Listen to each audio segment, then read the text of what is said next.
Dieu désire dans son cœur que son plein conseil soit manifesté. Dieu doit voir ce plein conseil dans une réelle représentation. C'est pour cela qu'il introduit dans son œuvre ceux qui voudront y entrer et qui paieront le prix qui implique cette position. En premier lieu, ils le satisferont et deuxièmement, ils le serviront dans ce dessein. Il est fondamental et essentiel qu'il y ait dans nos cœurs cette passion pour cette pleine pensée de Dieu. S'il doit nous conduire dans cette voie, il doit trouver en nous un écho pour sa propre satisfaction.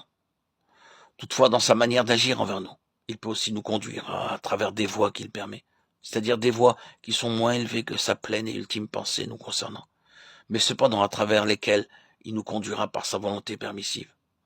Nous découvrons parfois que dans notre vie, nous sommes conduits dans quelque chose qui n'est pas intégralement la pleine pensée de Dieu. C'est parfois vrai. Oui, Dieu, dans sa souveraine et permissive volonté, nous conduit dans certaines conditions qui ne sont pas du tout sa pleine pensée, afin que notre nouvelle position soit fondée sur une réelle expérience spirituelle et non sur une doctrine ou une théorie que nous avons acceptée ou qui nous a été imposée. Il y a des multitudes de chrétiens aujourd'hui qui sont dans des positions doctrinales et qui ne connaissent rien expérimentalement. Ils ont accepté une tradition, un système d'enseignement. Ils sont dans cela, ils croient en cela.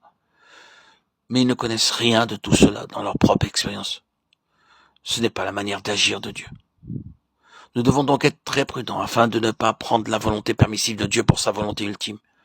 Nous ne devons pas dire « Le Seigneur m'a conduit dans cela, donc je dois y rester et je ne dois jamais en sortir. » Prenez bien garde. Vous devez toujours laisser à Dieu les mains libres. Parfois, il ne donnera pas d'explication. Il semblera se contredire lui-même de temps à autre. Vous le comprendrez plus tard. Le fait que vous ne devez jamais rien fixer à Dieu.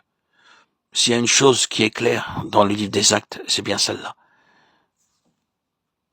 Dieu ne va pas être dépendant des idées des hommes concernant ce qu'il doit faire. Cette grande nappe descendant du ciel dans la vision de Pierre est la démonstration que dans le ciel, il y a des choses qui existent et que les hommes ne permettent pas ici-bas. La vision que peut avoir le ciel est très différente. Pierre a discuté de cette chose avec le Seigneur. Jamais, non Seigneur, il aurait pu ajouter, je peux citer l'Écriture à ce sujet, Seigneur, regarde Lévitique 11. Et le Seigneur lui fait parfaitement comprendre qu'il ne pourra rien faire avec tout cela. La souveraineté exige une route dégagée. Dieu fait toujours ce genre de choses. Et il veut que nous soyons dans la position qui lui permette de faire comme il voudrait avec nous, et que nous ne discutions pas.